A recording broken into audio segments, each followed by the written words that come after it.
अस्सलामुअलैकुम एवरीवन, कैसे हैं आप सब। आज हम DElEd first semester Urdu marathon class करने जा रहे हैं। ये मैराथन क्लास आप सभी के लिए बहुत ज़्यादा इंपॉर्टेंट होने वाली है, तो इस मैराथन क्लास को अच्छे से देखिएगा। आप सभी के जो डाउट्स रह गए हैं वो इस वीडियो में इंशाल्लाह क्लियर हो जाएंगे। हम इस वीडियो में वो सभी टॉपिक डिस्कस करेंगे जो बहुत ज़्यादा इंपॉर्टेंट है एग्ज़ाम के पॉइंट ऑफ व्यू से, उसे भी अच्छे से देखेंगे। और उससे अलग हमने जो इम्पोर्टेंट्स राइटर्स की बुक्स वगैरह हैं उन्हें भी अभी तक डिस्कस नहीं किया था, तो इस वीडियो में उसे भी डिस्कस करेंगे अच्छे से। चलिए मैं बता देती हूँ आज की वीडियो हम क्या क्या डिस्कस करने जा रहे हैं। वीडियो स्टार्ट करने से पहले जो इस चैनल पर फर्स्ट टाइम आए हैं प्लीज़ उस चैनल को सब्सक्राइब कर दीजिएगा, वीडियो को लाइक कर दीजिएगा और इस वीडियो को अपने फ्रेंड्स तक ज़रूर शेयर कर दीजिएगा, ठीक है। चलिए मैं दिखाती हूँ आपको ये सभी टॉपिक्स आज हम अच्छे से डिस्कस करेंगे। डीएलएड फर्स्ट सेमेस्टर के ये ऑल टॉपिक्स हैं जो आप सभी के लिए बहुत ज़्यादा इंपॉर्टेंट होने वाले हैं, और इंशाल्लाह उम्मीद करती हूँ इन टॉपिक्स से बाहर आपका पेपर नहीं आएगा, क्योंकि ये वो सभी टॉपिक हैं जो प्रीवियस ईयर में पूछे गए हैं। आपका जो सिलेबस है, ठीक है, मैं बता देती हूँ मैं आज हम कौन कौन से टॉपिक डिस्कस करेंगे। चलिए तो देख लेते हैं हम कौन कौन से टॉपिक डिस्कस करेंगे। नंबर 1 पॉइंट है हमारे स्कूली निसाब में उर्दू ज़बान की अहमियत। नंबर 2 है उर्दू तदरीस के मकसद। मैंने आप सभी को बहुत अच्छे से बता रखा है, उर्दू तदरीस के 2 मकसद होते हैं। नंबर 1 अफादी मकासद, नंबर 2 तहजीबी मकासद।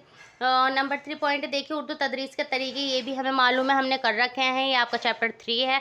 मुआविन अशी यानी कि TLM टीचिंग लर्निंग मटेरियल हमें मालूम है मुआविन अशी किसे बोलते हैं। हम ICT भी हमें मालूम है ICT किसे कहते हैं। हम ये सभी टॉपिक्स कर चुके हैं, लेकिन हम इन सभी टॉपिक्स को रिवाइज भी करेंगे और अच्छे से, और भी जो इससे रिलेटेड क्वेश्चंस होते हैं जैसे मुआविन अशी किस किस तरीके से पूछ सकते हैं, वो सभी क्वेश्चंस भी देखेंगे। फिर आता है हमारे नंबर 5 पॉइंट फ़नी महारतें। नंबर 6 है समी अशिया बसरी अशिया समी बसरी आलात।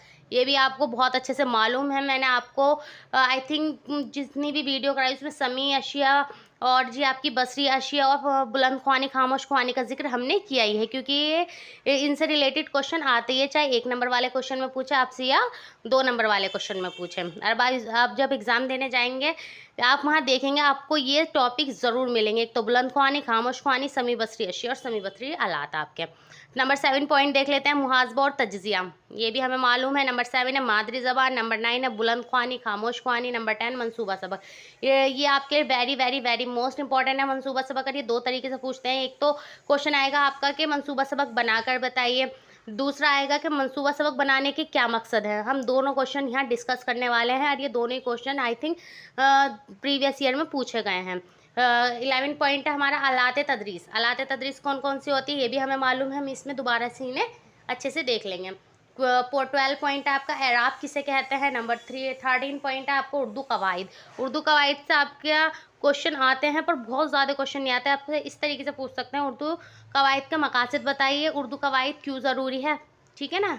घुमा के मतलब आपसे सिंपली क्वेश्चन पूछेंगे, आपसे ऐसे नहीं पूछेंगे कि इसम की तारीफ बताइए, फेल की तारीफ बताइए। 3rd सेमेस्टर के लिए इंपॉर्टेंट है, ठीक है ना। तो 14 पॉइंट है आपका नसर गज़ल और नसर नज़म और गज़ल। देखिए एक शेर आपके पेपर में ज़रूर आता है 2 नंबर वाले क्वेश्चन में, तो हम उसको भी अच्छे से देख लेंगे। 15 पॉइंट आपका ज़रूरी किताब है, यानी कि आपकी जो जो इंपॉर्टेंट बुक है जैसे मेरा मन की बागो बहार और भी जो आपके लिए इंपॉर्टेंट है हम उन सभी बुक्स को भी यहाँ डिस्कस करेंगे। नंबर 6 और लास्ट पॉइंट है आपका बुनियादी तालीम। बुनियादी तालीम भी आपके लिए बहुत ज़्यादा इंपॉर्टेंट है, तो आज हम 16 पॉइंट डिस्कस करेंगे इस वीडियो के अंदर, और इंशाल्लाह इससे आउट पेपर आपका नहीं आएगा। और ये वीडियो आपके साथ साथ डीएलएड 3rd सेमेस्टर वाले बच्चों के लिए भी इंपॉर्टेंट होने वाली है, क्योंकि कुछ टॉपिक नहीं ज़्यादातर टॉपिक ऐसे हैं जो सिमिलर हैं डीएलएड 1st सेमेस्टर और 3rd सेमेस्टर में। सिर्फ उर्दू कवायद वहाँ ज़्यादा पूछी जाती हैं, इसमें डीएलएड 1st सेमेस्टर में उर्दू कवायद इतनी नहीं पूछी जाती है, ठीक है। वैसे मैंने उर्दू कवायद के नाम से एक वीडियो बना रखी है, तो जो बच्चों को नहीं मालूम है वो बच्चे जाकर उस वीडियो को अच्छे से देख सकते हैं, डीएलएड 3rd सेमेस्टर वाले स्टूडेंट्स, ठीक है। तो ये सभी आपके क्या हैं, ये सभी वो टॉपिक्स हैं जो आज हम डिस्कस करने वाले हैं। चलिए एक बार मैं आपको डीएलएड 1st सेमेस्टर को उर्दू का सिलेबस भी शो कर देती हूँ। कुछ बच्चे बोल रहे थे कि मैम हमें बुक का प्लीज़ फ्रंट पेज दिखा दीजिए, तो चलिए मैं आपको फ्रंट पेज भी दिखा देती हूँ। देखिए मेरे पास ये बुक है, ज़रूरी नहीं कि आपके पास भी यही बुक हो, कोई बात नहीं। आपके पास कुछ बच्चे बोल रहे हैं मैम हमारे पास इस राइटर की बुक है, कुछ अलग राइटर की बोल रहे हैं कि देखिए सिर्फ आपके पास बुक होनी चाहिए, ज़रूरी नहीं कि वो आपके पास यही बुक हो। आपके पास जो भी बुक है आप उसे अच्छे से पढ़िए, लेकिन नोट्स आप वही बनाना जो मैंने आपको बनवाए हैं, ठीक है, मुझे नहीं पता उस बुक का कंटेंट कैसा है, ना ही मैंने वो बुक पढ़ रखी जो आप मुझे लिखकर सेंड करते हैं। मेरे पास ये बुक है और आप यकीन मानिए इस बुक का भी मैंने इतना यूज़ नहीं करा है। इसमें से सिर्फ मैंने जो क्वेश्चन है वो सब बहुत अच्छे से देखे थे, मैंने सेल्फ स्टडी की है और ये जितने भी नोट्स हैं मैंने सेल्फ स्टडी से रेडी कर रखे हैं। मैंने एक एक टॉपिक के लिए पूरी पूरी बुक पढ़ रखी है, तो इसलिए मैं बोलती हूँ कि आप बुक आपके पास चाहे कोई सी भी हो, ठीक है, चाहे नई भी है, लेकिन नोट्स आप वही बनाना जो मैं आपके बनवाती हूँ। तो देखिए, तो फ्रंट पेज है, मैं आपको इसका सिलेबस भी शो कर देती हूँ।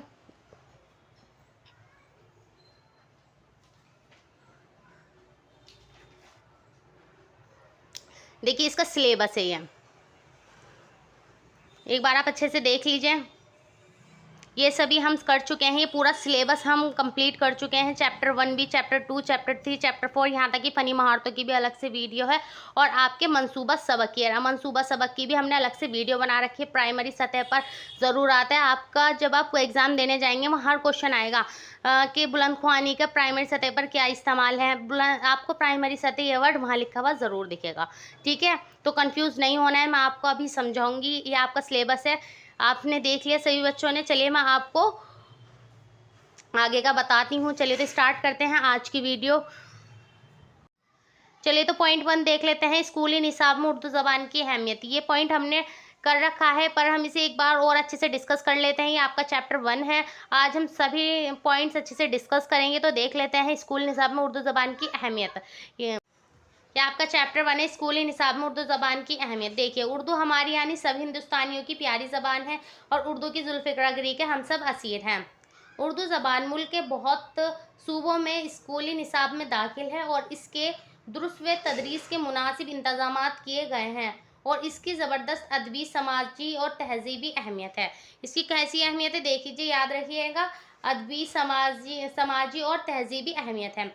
उर्दू ज़बान को स्कूली निसाब में एक ख़ास अहमियत इस वजह से भी हासिल है कि उर्दू ज़बान में ज़रिया तालीम की बेहतरीन सलाहियतें मौजूद हैं। एक बात आप याद रखिएगा, ये मैंने कई बार आपको बता भी रखी है, लेकिन ये हमारी मैराथन क्लास है, हम वो सब टॉपिक दोबारा डिस्कस करेंगे जो हम कर चुके हैं, ठीक है। ये वीडियो उनके लिए बहुत ज़्यादा यूज़फुल होने वाली है जिन बच्चों ने अभी तक कुछ नहीं पढ़ा है, वो सिर्फ ये मैराथन देखने, क्योंकि उन बच्चों को, ज़्यादातर बच्चों को अभी इस चैनल का पता ही नहीं, क्योंकि ये चैनल अभी ही बना है, ये न्यू चैनल बना है। तो इसे प्लीज़ सपोर्ट कीजिए, लाइक कीजिए, वीडियो को शेयर कीजिए और चैनल को सब्सक्राइब कर दीजिएगा। चलिए तो मैं बता देती हूँ, अगर आप एग्ज़ाम में जब अपनी कॉपी में आंसर करें, आपके जो 2 नंबर वाले आते हैं क्वेश्चन, आपको एक तो उन क्वेश्चन को बिल्कुल शॉर्ट नहीं करना है, एटलीस्ट आपको उसे एक पेज का कर आना है। अगर आपके पास टाइम कम है और आपकी स्पीड उर्दू में हल्की है, आप जल्दी जल्दी नहीं लिख पाते हैं, तो एक एक पेज का लिखने में नहीं लगेगा आपको। हाफ पेज तो फिल करना ही है, इससे कम आपको 2 नंबर वाला क्वेश्चन नहीं करना है। कुछ बच्चे बोल रहे थे कि मैम हमें ये बता दीजिए कि जो 1 नंबर वाले क्वेश्चन आते हैं, ये मुख्तसर तरीन सवालात, इसको कितने लाइन में करना है। देखिए, उसमें आपको पॉइंट टू पॉइंट आंसर लिखना है अपना, आपके एमसीक्यू जो है, और उस अलग आपके जो दूसरे वाले क्वेश्चन आती लघु जो आते हैं हमारे, उनको भी आपको चाहे पॉइंट टू पॉइंट लिख देंगे तो आपको नंबर मिल जाएगा। वैसे वहाँ पर आपको इंस्ट्रक्शन में दे रखते हैं कि 30 शब्दों में इस आंसर को लिखना है, लेकिन अगर आप वो एक शब्द वाला है तो आप उसे एक शब्द या 1 लाइन या 2 लाइन में लिखकर ख़त्म कर सकते हैं। लेकिन ये जो 2 नंबर वाले क्वेश्चन होते हैं, इसको आपको एटलीस्ट 1 पेज का तो कर ही आना है, इससे कम आपको नहीं करना है, ठीक है। अगर आपकी स्पीड बहुत ज़्यादा हल्की है तो तब भी आपको हाफ पेज का तो करना ही है, ठीक है। चलिए, और एक चीज़ और याद रखिएगा, देखिए, जो भी आपको बहुत अच्छे से याद है जिस टॉपिक के बारे में, जैसे मादरी ज़बान, मादरी ज़बान क्या है, मादरी ज़बान मदर टंग को बोलते हैं, तो उस लाइन को आप ब्लैक पेन से लिख कर आइएगा बीच में। तो क्या होता है, एग्जामिनर के पास इतना टाइम नहीं रहता है कि वो आपके पूरे आंसर पढ़ें, वो सिर्फ आपके मेन पॉइंट देखते हैं, जो लॉन्ग क्वेश्चन होते हैं उनके लिए बता रही हूँ मैं। तो आपको क्या करना है, आपको जो आपके बहुत अच्छे से याद है उन्हें ब्लैक पेन से हाईलाइट कर दीजिएगा बीच में। कुछ बच्चे बोल रहे थे कि मैम हाईलाइटर का यूज़ कर सकते हैं। देखिए, मैंने आज तक हाईलाइटर का यूज़ नहीं किया एग्जाम वगैरह, मैं सिंपली जो मुझे पॉइंट इंपॉर्टेंट लगते हैं मैं ब्लैक और ब्लू पेन यूज़ करती हूँ, वो भी बॉल, मैंने जेल पेन भी यूज़ नहीं किया है, ठीक है, एग्जाम में। तो आप भी कोशिश यही करिएगा कि जेल पेन नहीं यूज़ करें, बॉल पेन ही यूज़ करें अपना, और जो मेन पॉइंट है उसे ब्लैक पेन से हाईलाइट कर दे, जैसे मैंने कर रखे हैं। देखिए, आगे पढ़ लेते हैं। देखिए क्या दे रखा था इन्होंने, बल्कि एक तोइल मुद्दत तक ये मुल्क के स्कूलों में ज़रिया तालीम थी। चनाचा Delhi college, Fort William college वगैरह कॉलेज में उर्दू ज़बान ही ज़रिया तालीम थी। ये वेरी मोस्ट इंपॉर्टेंट है, अगर कॉलेज पूछने लगे तो पहले कि कौन कौन सा कॉलेज, देखिए Delhi college, Fort William college में क्या थी, ये ज़बान उर्दू ज़बान ही ज़रिया तालीम थी, यानी कि वहाँ पर उर्दू ज़बान के ज़रिए ही तालीम दी जाती थी। ठीक है। उर्दू को स्कूली निसाब में दाखिल करने के एक अहम वजह यह है कि उर्दू अदब दुनिया का बेहतरीन अदब है। ये इंसानी जज्बात की मौसिर अक्कासी करने के साथ साथ इंसानी ज़ौक़ को संवारता भी है, और इस तरह से हमें पता चलता है कि स्कूली निसाब में उर्दू ज़बान की ख़ास अहमियत है। तो यानी कि हमारे यहाँ पर फर्स्ट चैप्टर कंप्लीट हो जाता है। ये चैप्टर आपको मैंने बहुत शॉर्ट करके समझाया, मैंने सिर्फ point two point wise discuss किए। चलिए इसके मारूजी सवालात भी देख लेते हैं इस चैप्टर के। ये भी मैंने आपको करा रखे हैं, लेकिन हम सभी चीज़ का दोबारा अच्छे से रिवीजन करेंगे अपनी मैराथन क्लास में। देखिए मारूजी सवालात, सवाल नंबर 1 देख लेते हैं। कौन सी खूबी इंसान को दूसरी ज़ेरों से मुनफरद करती है? देखिए, सुनने की खूबी, ज़बान या बोलने की खूबी, सोचने की खूबी, खाने की खूबी। कौन सी खूबी? आप सभी को मालूम, देखिए खाने की खूबी, तो एक आध ऑप्शन तो आपको ऐसे अलग ही मिलेगा जो आपको देखते पता चल जाएगा कि गलत है। तो आपको देखिए, अगर मान लीजिए आप मारूजी सवालात कर रहे हैं और उसके 4 ऑप्शन में से आपको सही आंसर नहीं मालूम है, तो आप किस तरीके से उसे सॉल्व करेंगे? सबसे पहले आप क्वेश्चन पढ़ेंगे। क्वेश्चन पढ़ने के बाद जो सबसे गलत इन्होंने ऑप्शन दे रखा होगा उसे हम क्या कर देंगे, उसे कट कर देंगे। उसे कट करने के बाद फिर इधर दूसरा ऑप्शन देखिएगा। जो बेस्ट ऑप्शन होता है वो आखिर में हमें खुद मालूम होने लगता है। तो सबसे पहले जो आपको ऑप्शन गलत लग रहा है उसे कट कर दीजिए, उसके बाद अपने सही ऑप्शन को टिक करिए। ठीक है, तो देख लेते हैं। इसका सही आंसर हो जाएगा ऑप्शन नंबर बी, ज़बान या बोलने की खूबी। ठीक है, दूसरा इन्होंने दिया था उर्दू ज़बान है डैश। उर्दू ज़बान क्या है? मुसलमानों की है, हिंदुओं की है, सिखों की है, या सबकी है? उर्दू ज़बान एक ऐसी ज़बान जो सभी की है। तो इसको ऑप्शन 4 बिल्कुल ठीक हो जाएगा। फिर था आपका थर्ड ऑप्शन, उर्दू का सबसे मशहूर नावल निगार कौन है? देखिए लास्ट टाइम हमने ये जब किया था तो इसका आंसर हमने इसे टिक कर दिया था, लेकिन इसका आंसर ये नहीं। इसका आंसर क्या है? इसका आंसर आपका ऑप्शन नंबर 1 है। उर्दू का सबसे मशहूर नावल निगार आपके मुंशी प्रेमचंद हैं। उर्दू के मशहूर नावल निगार कौन है? उर्दू के सबसे मशहूर नावल निगार आपके मुंशी प्रेमचंद हैं। उर्दू के सबसे बड़ा शायर का नाम लिखिए। तो ये आप सभी बच्चों को मालूम होगा कि उर्दू के मशहूर शायर या फिर उर्दू के बड़े शायर कौन है, तो हमारे मिर्ज़ा सदुल्लाह खां गालिब हैं। ठीक है, हमने मारूजी सवालात यहाँ अच्छे से कर लिए हैं इस चैप्टर के। चलिए हम अपना अब पॉइंट 2 देख लेते हैं। देखते हैं पॉइंट 2 क्या है। पॉइंट 2 इसमें दिया था उर्दू तदरीस के मकासिद, अफादी मकासिद और तहजीबी मकासिद, ये भी हमने कर रखे हैं। चलिए तो देख लेते हैं अफादी मकासिद और तहजीबी मकासिद।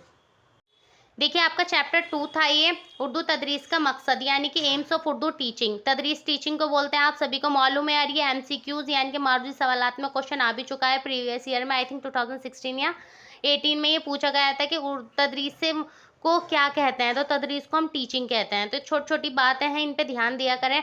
उर्दू तदरीस का मकसद यानी कि एम्स ऑफ उर्दू टीचिंग। आपका ये चैप्टर बहुत ज़्यादा इंपॉर्टेंट है, क्योंकि आपके अफादी मकासिद और तहजीबी मकासिद से बहुत ज़्यादा क्वेश्चन पूछे जाते हैं। ये घुमा घुमा के पूछते हैं। चलिए मैं आपको बताऊंगी इस चैप्टर के लास्ट में कि किस तरीके से इस चैप्टर से रिलेटेड क्वेश्चंस आते हैं। पहले हम इस चैप्टर को अच्छे से पढ़ लेते हैं। देखिए, ज़िंदगी की इर्तिका में ज़बान का किरदार बड़ी अहमियत का हामिल होता है। ज़बान ही के ज़रिए इंसान अपने आसपास के हक़ाइक़ को तस्वीरात में ढालता है और नई दुनिया को आबाद करता है। बहरहाल ज़बान ज़हनी तरक्की का एक नहायत ज़ईफ़ और मौसर ज़रिया है। मौसर असरदार यानी कि असरदार ज़रिया है। दुनिया में जितनी ज़बानें हैं उन सब ज़बानों को पढ़ने का एक ख़ास मकसद होता है। उर्दू ज़बान की तदरीस यानी कि टीचिंग, तदरीस यानी कि टीचिंग की भी ख़ास मकसद है। आप ये मैंने आपको समझाने के लिए लिखा है यहाँ पे टीचिंग। आप खाली ऐसे भी लिख सकते हैं कि उर्दू ज़बान की तदरीस के भी कुछ ख़ास मकसद हैं, जिनको हम अफादी मकासिद और तहजीबी मकासिद कहते हैं, या अफादी मकासिद और तहजीबी मकासिद में बांटा जा सकता है। चलिए तो मैं आपको बता देती हूँ अफादी मकासिद कौन कौन से होते हैं और तहजीबी मकासिद कौन कौन से होते हैं। देखिए उर्दू तदरीस के 2 मकासिद होते हैं, एक तो है अफादी मकासिद, दूसरा है तहजीबी मकासिद। अफादी मकासिद होता है आपके बोलना सिखाना, पढ़ना सिखाना, समझना सुनना सिखाना। नंबर 4 है आपका लिखना सिखाना। अफादी मकासिद से क्वेश्चन आपका इस तरीके से भी पूछ सकते हैं। देखिए वो आपको मारूजी सवालात में इस तरीके से 4 ऑप्शन देंगे कि अफादी मकासिद कौन कौन से होते हैं। वो आपको बोलना सिखाना, पढ़ना सिखाना, समझना सुनना सिखाने की जगह आपको कुछ और दे देंगे, जैसे खड़ा होना सिखाना, लिखना सिखाना। एक ऑप्शन मतलब वो गलत दे देंगे और फिर आपसे अफादी मकासिद पूछेंगे। या फिर एक बात और याद रखिएगा, खाली वहाँ या तो आपको सुनना सिखाना लिखा हुआ मिल सकता है, समझना सिखाना, बात एक ही है। ठीक है, तो आपको इस तरीके से भी क्वेश्चन आ सकता है, तो इन्हें अच्छे से याद रखिएगा। अफादी मकासिद 4 होते हैं, बोलना, पढ़ना, समझना, लिखना, या फिर बोलना पढ़ना सुनना लिखना, ये आपके अफादी मकासिद है। ठीक है, आप देख लेते हैं तहजीबी मकासिद। तहजीबी मकासिद बहुत ज़्यादा इंपॉर्टेंट है। देखिए तहजीबी मकासिद से लास्ट उसमें पूछा भी गया है एक क्वेश्चन। किस तरीके से पूछा था उन्होंने आपको ये दिया था कि तहजीबी मकासिद के अंदर मुंदरजा झेल कौन कौन से ऑप्शंस मतलब आते हैं, इस तरीके से उन्होंने दिया था।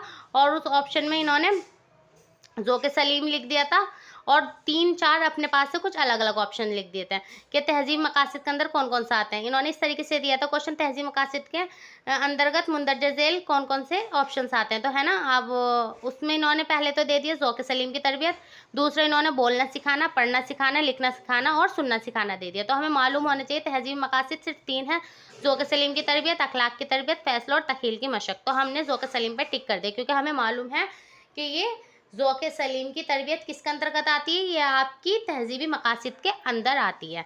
ठीक है, चलिए अब आगे देख लेते हैं अफादी मकासिद। देखिए अफादी मकासिद कौन कौन से होते हैं, बोलना पढ़ना समझना लिखना उर्दू सीखने के 4 मकसद आपको क्या कहलाते हैं, अफादी मकासिद कहलाते हैं। ये मैंने आपको बहुत अच्छे से करा भी रखे हैं, बोलना पढ़ना समझना लिखना।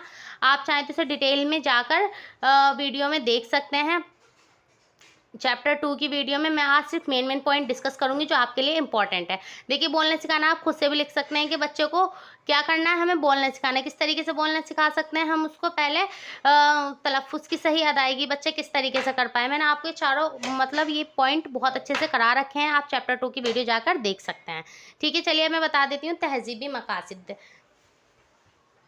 देखिए आपके तहजीबी मकासिद कौन कौन से होते हैं, बोलना पढ़ना समझना लिखना ज़बान सीखने के 4 मकासिद हैं, अफादी मकासिद कहलाते हैं चारों मकासिद आपके। स्कूल में ज़बान और अदब का गहरा ताल्लुक़ होता है क्योंकि स्कूलों में अदबी ज़बान ही पढ़ाई जाती है। इन 4 मकासिद के अलावा अदब की 3 मकासिद और हैं, ये तहजीबी मकासिद कहलाते हैं। 4 मकासिद आपका अफादी मकासिद है और 3 मकासिद जो हैं वो आपके तहजीबी मकासिद है। तहजीबी मकासिद कौन कौन से होते हैं, ज़ौक़ सलीम की तरबियत, अखलाक की तरबियत, फैसला और तख़ील की मशक़। इनको मैंने डिटेल में करा रखा है, आप जाकर इन्हें अच्छे से देख लीजिएगा।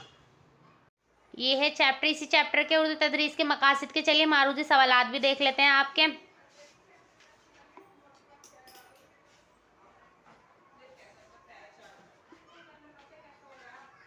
देखिए ये रहे इस चैप्टर के उर्दू तदरीस के मकासिद के मारूजी सवालात, ये आपके लिए इंपॉर्टेंट है। तो चलो क्वेश्चन नंबर 1 देख लेते हैं। बाज़ माहिरीन तालीम का ख्याल है कि स्कूल की तालीम कैसी तालीम होती है, ज़बान की तालीम, साइंस की तालीम, टेक्नोलॉजी की तालीम या सियासत की तालीम। तो इसका सही आंसर हो जाएगा आपका ज़बान की तालीम। क्वेश्चन नंबर 2 था आपका, दर्ज झेल में से कौन सा अदब का तहजीबी मकसद नहीं है। तो हमें बहुत अच्छे से मालूम है हमारे तहजीबी मकासिद 3 हैं, कौन कौन से, ज़ौक़ सलीम की तरबियत, अखलाक की तरबियत, फैसला और तख़ील की मशक़। ठीक है, चलिए देख लेते हैं ऑप्शन। ये क्वेश्चन आपके लिए बहुत ज़्यादा इंपॉर्टेंट है और ये प्रीवियस ईयर में आपसे पूछा भी गया है।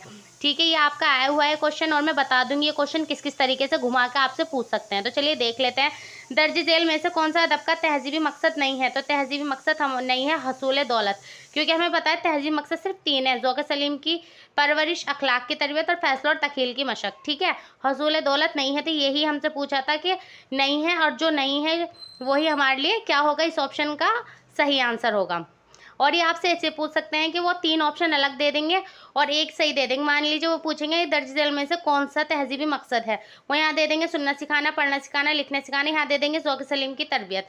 तो आपको मालूम होना चाहिए कि तहजीब मकासिद के कौन कौन से होते हैं, 3 होते हैं, ज़ौक़ सलीम की तरबियत, अखलाक की तरबियत, फैसला और तख़ील की मशक़। तो आप एकदम से ज़ौक़ सलीम पर टिक कर देंगे। ये बात मेरी बहुत अच्छे से याद रखिएगा, एग्जाम में बिल्कुल भी टाइम नहीं बच रहा है। ये मैराथन जो मैं बना रही हूँ बस इससे बहुत अच्छे से आपको प्रिपेयर करके जाना है और इंशाल्लाह आपके एग्जाम बहुत अच्छे से क्लियर हो जाएगा। चलिए क्वेश्चन नंबर 3 देख लेते हैं, ज़ौक़ सलीम की तरबियत ज़बान की किस मकसद के तहत है।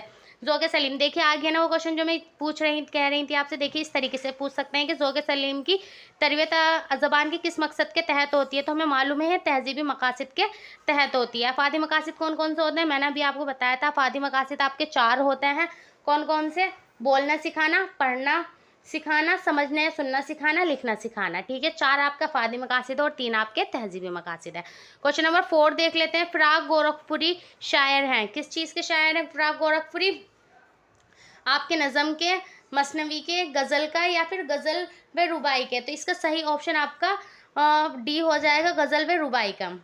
ठीक है, यहाँ आपका 2nd चैप्टर कंप्लीट हो जाता है। चलिए देख लेते हैं आगे हम कौन सा पॉइंट डिस्कस करेंगे। तो देखिए आगे हम जो पॉइंट डिस्कस करने जा रहे हैं वो है आपका पॉइंट 3 उर्दू तदरीस के तरीके। आपका चैप्टर 3 भी है, तो चलिए देख लेते हैं जल्दी से इसे। देखिए चैप्टर 3 है आपका उर्दू तदरीस के तरीके, यानी कि उर्दू टीचिंग मेथड। मैंने ये चैप्टर आपको बहुत अच्छे से समझा रखा है। चलिए एक बार और बता देती हूँ उर्दू तदरीस के तरीके कौन कौन से होते हैं, यानी कि उर्दू टीचिंग मेथड आपके 3 तरीके होते हैं, तरकीबी तरीका, तहलीली तरीका और मखलूत तरीका। जो मैंने आपको DLED फर्स्ट सेमेस्टर की बुक का PDF दे रखा है, उसमें भी ये बहुत अच्छे से दिए हुए हैं। आपने अगर उन नोट्स को पढ़ा होगा तो बच्चे बार बार पूछते रहते हैं कि मैम हमें बुक का लिंक नहीं मिल रहा है, तो मैं आपको एक बार और बता देती हूँ कि इम्पॉर्टेंट क्वेश्चंस, अहम सवालात की वीडियो के कमेंट्स में बुक का लिंक दिया है मैंने, आप वहाँ से बुक डाउनलोड कर सकते हैं। ठीक है, चलिए मैं आपको दिखा देती हूँ। देखिए ऐसे वहाँ पे दिया होगा उर्दू पढ़ाने के तरीके, यानी कि या फिर उर्दू तदरीस के तरीके। बात एक ही है, ठीक है। तरकीबी तरीका होता है, कौन कौन सा होता है तरकीबी तरीका, देखिए अबजदी तरीका, सोती तरीका, सोतियाती तरीका। तहलीली तरीका कौन कौन सा होता है, जुमले का तरीका, कहानी का तरीका, एजज़ाई तरीका। और मखलूत तरीका कौन सा होता है, मिस स्टॉलिसन का तरीका, सज्जाद मिर्ज़ा का तरीका। ठीक है, आपके उर्दू तदरीस के 3 तरीके हैं, याद रखिएगा। अगर आते हैं उर्दू तदरीस को कितने तरीके हैं तो आप बताना। 3 तरीके हैं, तरकीबी तरीका, तहलीली तरीका और मखलूत तरीका। तरकीबी तरीके के भी 3 पॉइंट है, तहलीली तरीके के भी 3 पॉइंट और मखलूत तरीके के भी 3 पॉइंट है। लेकिन इनमें से जो इंपॉर्टेंट है और जो पूछे जाते हैं सिर्फ हम वही करेंगे, हम सारे पॉइंट डिस्कस नहीं करेंगे, क्योंकि हमने पिछली वीडियो में चैप्टर 3 में ये सब पॉइंट डिस्कस कर रखे हैं। सिर्फ जो आपके लिए बहुत ज़्यादा इंपॉर्टेंट है एग्जाम के पॉइंट ऑफ व्यू से, मैं सिर्फ वही डिस्कस करूँगी। ठीक है, तो देखिए मैं बता देती हूँ। तरकीबी तरीका, अबजदी तरीका, सौती तरीका, सौतियाती तरीका, यही तीनों तरीके बहुत ज़्यादा आपके लिए इंपॉर्टेंट है। और अबजदी तरीका तो आपका सबसे पुराना मेथड है उर्दू पढ़ाने का, उर्दू को मतलब बच्चों को तदरीस देने का उर्दू की। तो चलिए मैं आपको दिखा देती हूँ उर्दू तरकीबी तरीके का, अबजदी तरीके का पहला पॉइंट। तो देखिए आपका फर्स्ट पॉइंट था अबजदी तरीका। ठीक है, अबजदी तरीका कौन सा तरीका होता है देख लेते हैं। अबजदी तरीका पढ़ाने सिखाने का सबसे कदीम तरीन, यानी कि सबसे पुराना तरीका है। हिंदुस्तान में आज भी अबजदी तरीके से ही पढ़ाना सिखाया जाता है। इस तरीके में सबसे पहले हुर्फ तहज्जी के नाम सिखाए जाते हैं। हुर्फ तहज्जी यानी कि आपकी अलिफ, बे, पे, ते, टे से, ये आपकी हुर्फ तहज्जी होती है, आप सभी को मालूम भी होगा। हुर्फ तहज्जी के नाम सिखाए जाते हैं और हुर्फ की शनाख्त कराई जाती है। इसके बाद मफरूर हुर्फ को एराब की मदद से जोड़कर पहले 2 हुर्फ, फिर 3 हुर्फ, फिर 4 हुर्फ के अल्फाज सिखाए जाते हैं, यानी कि जैसे अलिफ और बा। पहले हम बच्चों को देखिए, आज भी हम किस तरीके से बच्चों को किस तरीके से बच्चों को हम पढ़ाते हैं। देखिए सबसे पहले हम क्या करते हैं, जब बच्चे आते हैं तो याद होगा, हम पहले तो सबसे पहले उसे हुर्फ तहज्जी यानी कि अपने जो वोवल्स होते हैं, वर्णमाला होती है, आपकी अल्फ़ाबेट्स होते हैं, उनको हम अच्छे से समझाते हैं कि ये आपका अलिफ है, ये बे है, ये पे। जब बच्चों को हुर्फ तहज्जी की पहचान हो जाती है तो हम क्या करना स्टार्ट कर देते हैं, पहले उन्हें 2 वर्ड के शब्द कराते हैं, दो वर्ड देते हैं, जैसे अलिफ और बा। अब दाल और नून, दिन, रा और ते, रात, इस तरीके से बच्चों को सिखाते हैं। ठीक है, 2 हुर्फ, फिर जब 2 हुर्फ आ जाते हैं तो फिर 3 हुर्फ देते हैं, फिर 3 आ जाते हैं तो 4 हुर्फ देते हैं। यही आपको इस तरीके से पढ़ाने का तरीकों को हम क्या कहते हैं, हम अबजदी तरीका कहते हैं। याद रखिएगा, ये तरीका आपके लिए बहुत ज़्यादा इंपॉर्टेंट है और ये पेपर में पूछा भी गया है। ठीक है, ये ऐसे पूछा गया है कि उर्दू की तदरीस का सबसे कदीम तरीन तरीका कौन सा है, तो आप कहेंगे अबजदी तरीका। फिर आता है आपका सोती तरीका, ये भी आपके लिए इंपॉर्टेंट है। देखिए सेकंड पॉइंट था आपका सोती तरीका। सोती तरीके में पहले बच्चों को हुर्फ की आवाज़ें बताई जाती हैं। याद रखिएगा कि अगर एग्जामिनर पूछता है कि किस तरीके में बच्चों को पहले आवाज़ की मशक कराई जाती है, तो आप कहेंगे कि सोती तरीके में। ठीक है, आगे देख लेते हैं। अबजदी तरीके की तरह हुर्फ के नाम नहीं बताया जाता। जैसे अबजदी तरीके में अलिफ, बा, पा, ता, टा सा बताया जाता था, इसमें नहीं बताया जाता। इसमें पहले हुर्फ की आवाज़ जैसे आ, ई, उ ये बताए जाते हैं। ठीक है, आगे देख लेते हैं।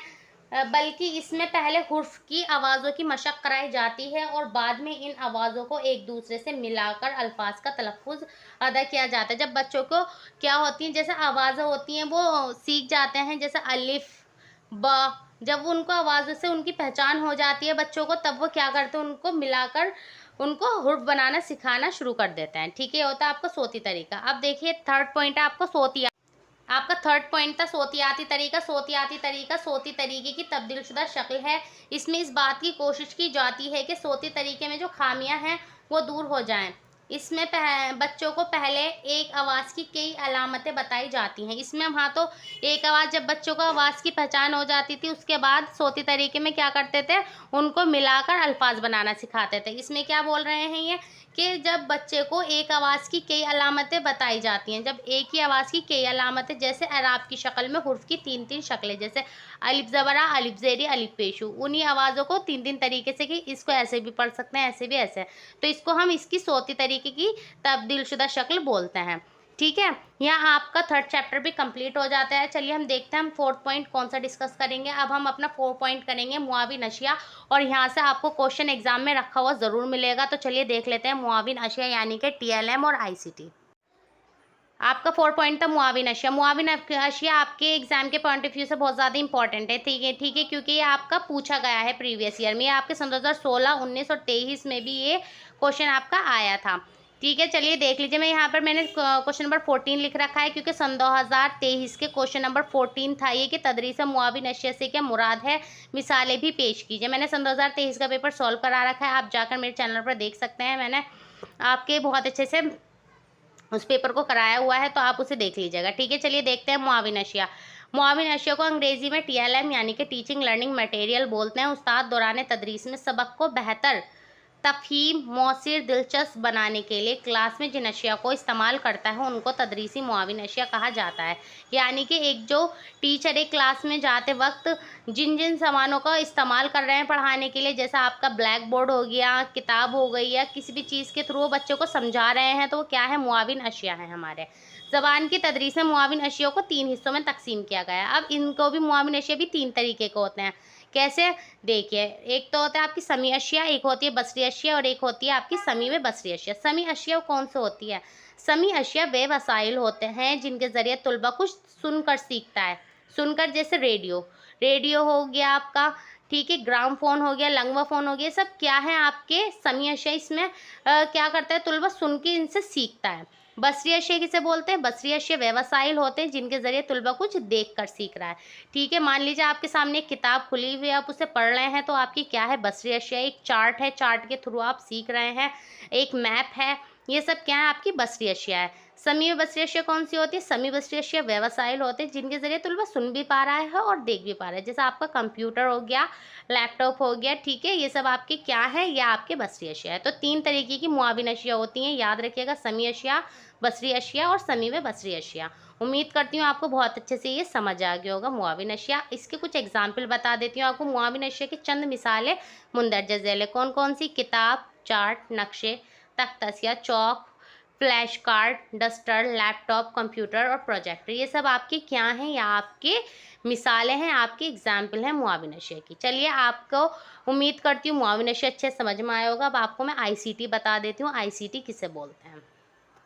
चलिए तो देख लेते हैं ICT। ICT क्या होता है? ICT की फुल फॉर्म है इंफॉर्मेशन कम्युनिकेशन टेक्नोलॉजी। ठीक है, ऐसी तकनीक है जो सूचना का संचार करे। ये आपके लिए इंपॉर्टेंट है, याद रखिएगा। ICT क्या है, बस ये याद रखिए, ICT आपका सूचना का संचार करे। इसे इंग्लिश में इंफॉर्मेशन कम्युनिकेशन टेक्नोलॉजी बोलते हैं, और आपको इसको हिंदी में सूचना संचार संप्रेषण बोलते हैं। ठीक है ना। तो ICT क्या है? एक ऐसी तकनीक है जो सूचना का संचार कर, उसे हम ICT कहते हैं। ICT के इस्तेमाल से तदरीस को और बेहतर बनाया जा सकता है। ICT के एग्जाम्पल कौन कौन से हैं देख लीजिए। कंप्यूटर, प्रोजेक्टर, टीवी, सर्वर वगैरह, ये सब क्या है, आपके ICT हैं। उम्मीद करती हूँ आपका ICT और TLM बहुत अच्छे से समझ में आ गया होगा। तो चलिए आगे का टॉपिक देख लेते हैं। हमारा आगे का नेक्स्ट टॉपिक है,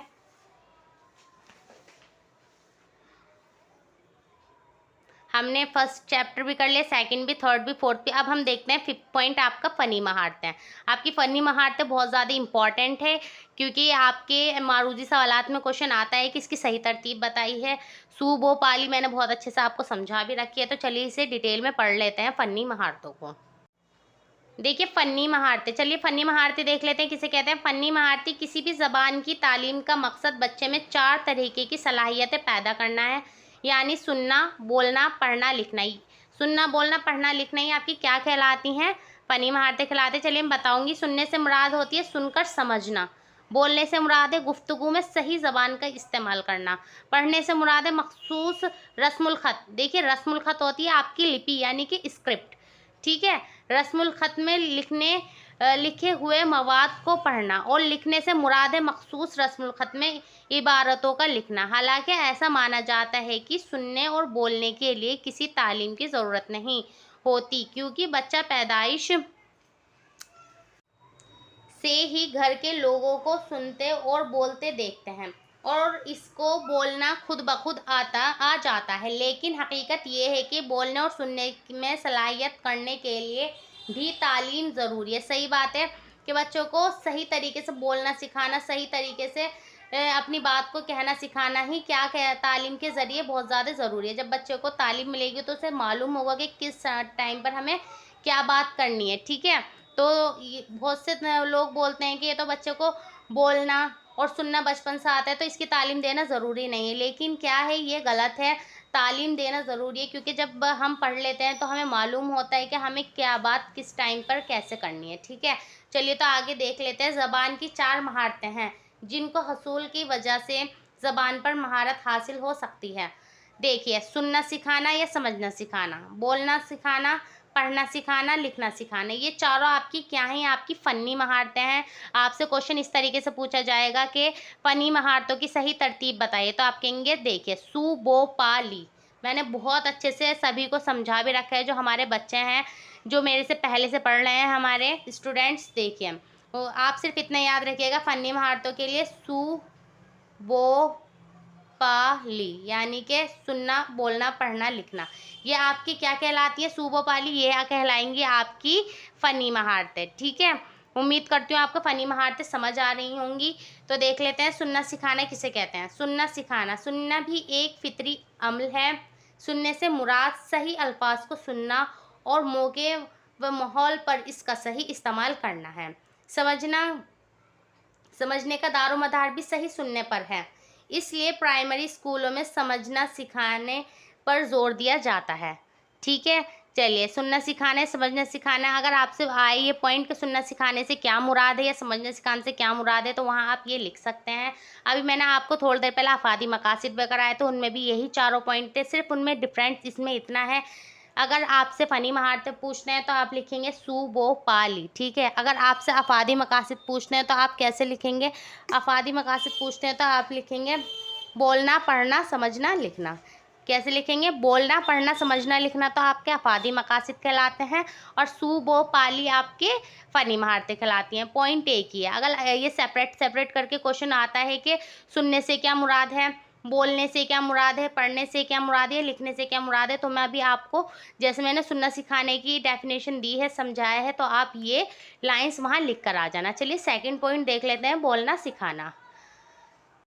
देखिए, सेकंड पॉइंट है आपका बोलना सिखाना। बोलना एक फितरी और इक्तिसाबी अमल है। जैसे जैसे बच्चे की उम्र बढ़ती जाती है, उसे अपने माहौल की ज़बान में बोलना आता जाता है। बोलना सिखाने से मुराद है गुफ्तगू में सही ज़बान का इस्तेमाल। जो चीज़ मैंने ब्लैक पेन से हाईलाइट की है, प्लीज़ उन्हें बहुत अच्छे से देखिएगा, समझिएगा, ठीक है। और वहाँ पर भी आप ब्लैक पेन से ही लिखने की कोशिश करिएगा। बोलना यानी गुफ्तगू की मुख्तलिफ शक्लें हैं, जैसे सवाल करना, जवाब देना, जज्बात और एहसास का इजहार करना वगैरह। प्राइमरी स्कूलों में बोलने और सुनने की तरबियत के लिए दर्ज झेल बातों पर जोर दिया जाता है, ताकि बोलने में महारत पैदा हो जाए, ठीक है। किस किस चीज़ पर जोर दिया जाता है देख लेते हैं। अच्छे मुकर्रर की आवाज़ पर कुदरत हासिल करना। क्या? अच्छे मुकर्रर की आवाज़ पर कुदरत हासिल करना, फर्स्ट पॉइंट। सेकंड पॉइंट है आपका अल्फाज की सही अदायगी की सलाहियत पैदा करना। बच्चे को जो उसके अल्फाज हैं वो सही तरीके से उसकी अदायगी यानी कि बोलने की उसके अंदर सलाहियत पैदा करना। थर्ड पॉइंट है आपका सही तलफ़ुज़ के साथ बोलने की मशक कराना। फोर्थ पॉइंट है फितरी अंदाज में बोलने की आदत डालना, ठीक है। यहाँ आपके सेकंड पॉइंट कंप्लीट हो जाता है। अगर आपसे पूछते हैं कि बोलने सिखाने से क्या मुराद है, तो वह आप यही लिख कर आइएगा। अगर क्वेश्चन आता है कि पढ़ना सिखाने से क्या मुराद है, तो आप ये लिखिएगा। देखिए, पढ़ना सिखाना तुलबा की इब्तदाई मरहले में पढ़ना सिखाने से मकसद ये है कि तुलबा में एराब की तलफ़ुज़ और अदायगी की एतबार से सही पढ़ना सिखाया जाए। पढ़ाई आम तौर पर दो तरीके की होती है, खामोश ख्वानी और बुलंद ख्वानी। देखिए, खामोश ख्वानी भी आपके लिए बहुत इंपॉर्टेंट है और बुलंद ख्वानी भी आपके लिए बहुत ज़्यादा इंपॉर्टेंट है। मैं आपको बता देती हूँ खामोश ख्वानी किसे कहते हैं। जब हम किसी इबारत को बिना आवाज़ के पढ़ते हैं तो हमारी क्या कहलाती है, वो कहलाती है खामोश ख्वानी। मन मन में पढ़ना किसी किताब को, वो हमारी खामोश ख्वानी कहलाती है। बिना आवाज़ के पढ़ना आपकी खामोश ख्वानी कहलाती है। अभी हम इन्हें आगे डिटेल में भी देखेंगे, हमने पॉइंटों में लिख रखा है। बुलंद ख्वानी किसे कहते हैं? बुलंद ख्वानी जब हम इबारत को तेज़ आवाज़ में पढ़ते हैं तो उसे हम बुलंद ख्वानी कहते हैं। मैंने ये एग्जाम्पल आपको कई बार दे भी रखा है, एक बार और बता देती हूँ। ये पेज है और इस पेज को मैं आपके सामने देख देख कर तेज़ आवाज़ में पढ़ रही हूँ, तो ये क्या कहलाएगा? आपका बुलंद ख्वानी कहलाएगा, यानी कि लाउड स्पीच। और ये हो गया आपकी साइलेंट स्पीच। ठीक है, ये हो गया आपका पढ़ना सिखाना। लास्ट पॉइंट है आपका लिखना सिखाना। देखिए, लिखना सिखाने से क्या मुराद है, अगर पूछने तो आप कहिएगा लिखना सिखाने इब्तदाई दर्जात में लिखना सिखाने का मकसद ये है कि तलबा अपने पढ़े हुए सबक अपने ख्यालात और एहसासात की तहरीरी शक्ल में इजहार कर सकें। सुनने से मुराद ये है कि मखसूस रस्मुल ख़त, यानी कि आपकी लिपि, इंग्लिश में इसे स्क्रिप्ट बोलते हैं, रस्मुल ख़त में इबारतों का लिखना। उम्मीद करती हूँ यहाँ फ़नी महारतें ये पॉइंट हमारा कंप्लीट हो जाता है, आपके बहुत अच्छे समझ में आया होगा। फिर एक बार और आपको बता देती हूँ, क्योंकि यही क्वेश्चन मेरे हिसाब से फ़नी महारतें में बार बार पूछा गया है। फ़नी महारतों की सही तरतीब बताइए, तो आप बताएंगे फ़नी महारतों की सही तरतीब है सु बो पा ली। इसे ऐसे याद रखिएगा, यानी कि सुनना, बोलना, पढ़ना, लिखना, ये इसकी सही तरतीब है। वहाँ आपको ऐसे लिखा मिलेगा सुनना सिखाना, पढ़ना सिखाना, इस तरीके से आगे पीछे कर देंगे, तो आप वहाँ देखिएगा पॉइंटों में सु बो पा ली आपका सही ऑप्शन हो जाएगा। ठीक है, चलिए आगे का नेक्स्ट पॉइंट हम डिस्कस कर लेते हैं। हमारा नेक्स्ट पॉइंट है, चलिए तो देख लेते हैं 6 पॉइंट, समी अशिया, बसरी अशिया, समी बसरी आलात। ये मैंने अभी आपको समझाया है, चलिए इसे एक बार डिटेल में देख लेते हैं। समी बसरी और समी बसरी अशिया आलात क्या होते हैं। देखिए, ये है आपका क्वेश्चन। आपको समी आलात से रिलेटेड क्वेश्चन किस किस तरीके से पूछ सकते हैं, पहले तो आपको वो बता देती हूँ।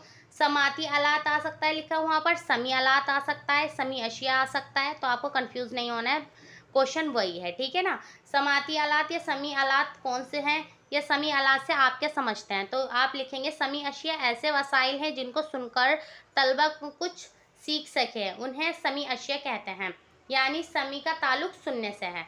आप एक बात याद रखिएगा, सिर्फ मैंने आपको बहुत अच्छे समझा रखा है, जब तलबा को आपका सुनते हैं हम और सुन के कुछ सीख रहे हैं, तो क्या होगा, आपका समी अशिया होंगे। अगर हम कुछ चीज़ देखकर सीख रहे हैं तो आपकी बसरी अशिया होते हैं, और जहाँ तलबा कुछ सुन भी पा रहा है और देख भी पा रहा है तो वो क्या होगा, समी बसरी अशिया होंगे। ठीक है, देखिए इसके एग्जांपल देख लेते हैं। Radio, radio very most important है, ये रेडियो दे के पूछ लेते हैं ये कौन सा वसाइल है, तो आप कहेंगे समी अशिया है ये। ठीक है ना, ग्रामफोन, लगवाफोन, टेप रिकॉर्डर वगैरह ये सब क्या है, आपकी समी आलात हैं। नंबर 2 ऑप्शन था आपका बसरी अशिया। बसरी अशिया किसे बोलते हैं, देखिए ऐसे वसाइल जिनको देखकर तलबा कुछ सीख सके उन्हें क्या कहते हैं, बसरी अशिया कहते हैं, जैसे तख्तसिया, चार्ट, मॉडल, फिल्म प्रोजेक्टर वगैरह। ठीक है, और अब तो आपका ये था समी व बसरी अशिया किसे कहते हैं, तो या फिर समाती व बसरती आलात के नाम बताइए, तो समाती बसरती आलात आइए, समी बसरी अशिया है, याद रखिएगा, इंपॉर्टेंट है ये आपके लिए। तो कैसे कौन होते हैं, तो मैं बता देती हूँ। ऐसे वसाइल जिनको देख और सुनकर तलबा कुछ सीख सके उन्हें हम समी बसरी अशिया कहते हैं। जहाँ आपका एक स्टूडेंट सुन भी पा रहा है और देख भी पा रहा है, और जब कुछ चीज़ सीख रहा है तो वो आपकी कैसे वसाइल होंगे, वो आपके समाती व बसरती आलात कहलाएंगे। ठीक है, एग्जाम्पल देख लेते हैं। टीवी, कंप्यूटर, लैपटॉप वगैरह, ये सब क्या है आपके, ये आपके समी व बसरी अशिया हैं। उम्मीद करती हैं आपको बहुत अच्छे से समझ आ गया होगा। चलिए नेक्स्ट पॉइंट देख लेते हैं। आपका नेक्स्ट पॉइंट दिया था मुहाज़बा और तज्ज़िया। ये मैंने जितने भी पॉइंट्स लिखे हैं ये very very very very most important है आपके लिए, तो इन्हें बहुत अच्छे से कर लीजिएगा इस मैराथन को। चलिए तो मैं आपको बता देती हूँ मुहाज़बा और तज्ज़िया किसे कहते हैं। चलिए तो मुहाज़बा और तज्ज़िया इस पॉइंट को भी देख लेते हैं। मैंने आपके सन 2022 का जो क्वेश्चन पेपर आया था उसमें क्वेश्चन नंबर 17 में पूछा गया था कि मुहाज़बा और तज्ज़िया क्या है। मैंने आपके सन 2022 का पेपर, सन 2023 का पेपर सॉल्व करा रखा है, DLED फर्स्ट सेमेस्टर उर्दू के बच्चों का, तो आप मेरे चैनल पर जाकर देख सकते हैं। इसलिए प्लीज़ बार बार यही कमेंट्स नहीं करिए कि मैम 22 का पेपर सॉल्व करा दीजिए, 23 का पेपर सॉल्व करा दीजिए। मैंने आपको 22 और 23 दोनों का पेपर सॉल्व करा रखा है। ठीक है, उसे अच्छे से देख लीजिएगा और अपनी प्रिपरेशन कर लीजिएगा। चलिए तो देखते हैं मुहावरे और तजज़िये किसे कहते हैं। और बच्चे कह रहे हैं मैम अपने चैनल का नाम बता दीजिए। मेरे यही चैनल है तदरीस उर्दू BTC DLS विद सना, ठीक है। तो आप किसी और चैनल पर नहीं जाइएगा, यही मेरे चैनल का नाम है और ये चैनल अभी बनाया, तो प्लीज़ इसे ज़्यादा से ज़्यादा सब्सक्राइब कीजिए, शेयर कीजिए और वीडियो को लाइक कीजिएगा, ठीक है। चलिए तो देख लेते हैं मुहावरे और तजज़िये किसे बोलते हैं। देखिए बताती हूँ मुहावरे और तजज़िये क्या होता है। मुहावरे और तजज़िये का मतलब होता है आकलन करना, बच्चे को जाँचना, ठीक है। मैं आपको हिंदी में इसलिए बताती हूँ कि जिससे आपको आसानी से समझ में आ जाए। मुहावरा और तजज़िया तलबा की सलाहियतों को जांचना और उनकी कमियों को दूर करना मुहावरा और तजज़िया कहलाता है, ठीक है। बच्चों की कमियों को हम पहले जांचते हैं कि किस चीज़ में उसे पढ़ने में परेशानी आ रही है, ठीक है, फिर उनकी कमियों को दूर करते, यही हमारा क्या कहलाता है, मुहावरा और तजज़िया कहलाता है। यानी कि दुरुस्त और तदरीस के दौरान तालीमी लियाकत को जांचने का तरीका ही मुहावरा और तजज़िया है। इसमें बच्चे की कमियों को दूर किया जाता है, ठीक है। तो उम्मीद करती हूँ आपके मुहावरा और तजज़िया भी समझ में आ गया होगा। सिर्फ मुहावरा और तजज़िया से मुराद ये होती है कि बच्चे को जांचना और उसका आकलन करना, ठीक है। हमारा मादरी ज़बान यानी कि मदर टंग, चलिए तो ये भी हमने बहुत बार डिस्कस कर रखा है, एक बार इसे भी देख लेते हैं, मादरी ज़बान किसे कहते हैं। चलिए तो देख लेते हैं मादरी ज़बान। मादरी ज़बान किसे कहते हैं, ये क्वेश्चन आपका सन 2022 और 23 दोनों में ही पूछा गया है। देखिए मादरी ज़बान जिसे हम मदर टंग बोलते हैं। मादरी ज़बान सीखने का आगाज़ बच्चे की पैदाइश से ही शुरू हो जाता है। मादरी ज़बान उस ज़बान को कहते हैं जो बच्चा अपनी माँ से सुनता और सीखता है। मादरी ज़बान की बुनियाद सुनने पर है। देखिए मादरी ज़बान वो ज़बान होती है जो बच्चा किससे, अपनी माँ से सुनता है और सीखता है, ठीक है। तो ये है इसे हम मदर टंग बोलते हैं। देखिए बाहर की जो कंट्रीज़ हैं वहाँ के बच्चे इंग्लिश बोलते हैं, क्यों बोलते हैं, क्योंकि वो उनकी मादरी ज़बान है, वो अपनी जो लैंग्वेज सुनते हैं वही वो सीख जाते हैं, ठीक है। इसे क्या बोलते हैं, मादरी ज़बान बोलते हैं। देखिए ख्वाजा गुलाल अलादीन के लफ्ज़ों में, ख्वाजा गुलाल अलादीन ने इसको डिफ़ाइन किया है मादरी ज़बान को, देख लेते हैं। इन्होंने कहा बच्चा मादरी ज़बान को अपनी माँ के दूध के साथ पीता है, ठीक है। तो जब अगर आपको मादरी ज़बान लिखने के लिए आता है 2 नंबर वाले क्वेश्चन में, तो आप वहाँ पर इसी तरीके से इस क्वेश्चन को आंसर को लिखिएगा और ये एक अलग से कोटेशन ज़रूर दे दीजिएगा, क्योंकि इससे आपको या प्लस में ही जाएंगे आपके नंबर, इससे आपको अच्छे नंबर मिलेंगे। जब हम किस चीज़ को डेफिनेशन के थ्रू देते हैं तो एग्जामिनर को मालूम होता है कि बच्चे इस टॉपिक के बारे में बहुत अच्छे से जानता है, तो वहाँ पर आप अगर 1 नंबर वाले क्वेश्चन में पूछते हैं तो सिंपली आप इतना लिख सकते हैं, ठीक है। लेकिन अगर वो 2 नंबर के क्वेश्चन में पूछता है तो आप उसको एग्जाम्पल देकर भी लिख दीजिएगा कि इस राइटर ने इसे इस तरीके से डिफाइन किया, इस राइटर ने इसे इस तरीके से डिफाइन किया है, ठीक है। चलिए उम्मीद करती हूँ मादरी ज़बान आपकी समझ में आ गया होगा। चलिए तो नेक्स्ट टॉपिक देख लेते हैं। नेक्स्ट टॉपिक क्या है हमारा, देखिए हमारा नेक्स्ट पॉइंट है बुलंदख्वानी और खामोशख्वानी। कोई सा भी अब तक ऐसे एग्जाम नहीं हुआ है जहाँ पर बुलंदख्वानी और खामोशख्वानी से रिलेटेड क्वेश्चन नहीं आया हो। तो चलिए इसे भी देख लेते हैं, बुलंदख्वानी किसे कहते हैं और खामोशख्वानी किसे कहते हैं। देखिए बुलंदख्वानी और खामोशख्वानी, मैंने आपको ये सिंपली भी करा रखा है, सिंपल मुख्तसर तरीन सवालात में भी करा रखा है और ये मुख्तसर सवालात में भी इसे हमने कर रखा है। लेकिन देखिए एग्जाम में इस तरीके से भी पूछ लेते हैं कि बुलंदख्वानी और खामोशख्वानी में फ़र्क क्या है, यानी कि इनके अंदर डिफरेंस बताइए।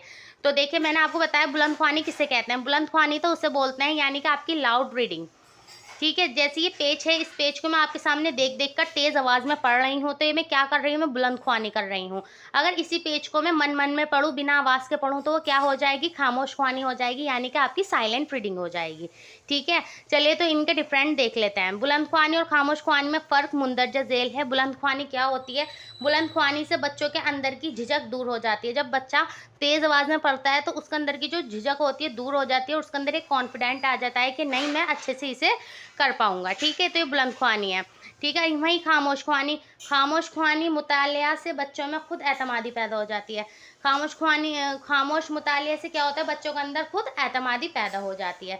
बुलंदख्वानी से तलफ़्फ़ुज़ की सही अदायगी हो जाती है, बच्चे सही तरीके से अपना प्रोनंसिएशन कर पाते हैं, सही तलफ़्फ़ुज़ की अदायगी हो जाती है। नंबर 2, खामोशख्वानी से बच्चा खुद किसी किताब का इंतखाब कर लेता है। बच्चे को इंटरेस्ट होता है, वो खुद से क्या करता है, उस किताब को पढ़ता है और समझता है। थर्ड पॉइंट था बुलंदख्वानी के ज़रिए बच्चे अपनी बात को दूसरे के आगे आसानी से बोल देते हैं।